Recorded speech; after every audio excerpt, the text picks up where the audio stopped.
Assalomu alaykum.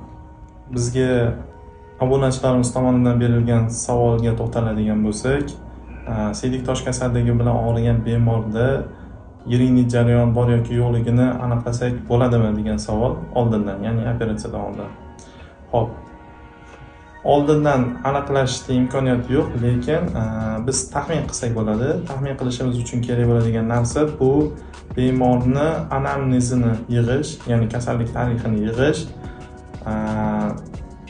uni habitusini ko'rish, ya'ni tekshiruvlar o'tkazish, instrumental tekshiruvlar o'tkazish. Bunga kompyuter tomografiya, eng oddiy ultratovush tekshiruvi hamda laborator tekshiruvlar, ya'ni umumiy qon tahlili, peshob tahlili, bularni natijalarini yiqqan holatda bemorimizda yiringlik jarayon bor yoki yo'qligini taxmin qilishimiz mumkin bo'ladi.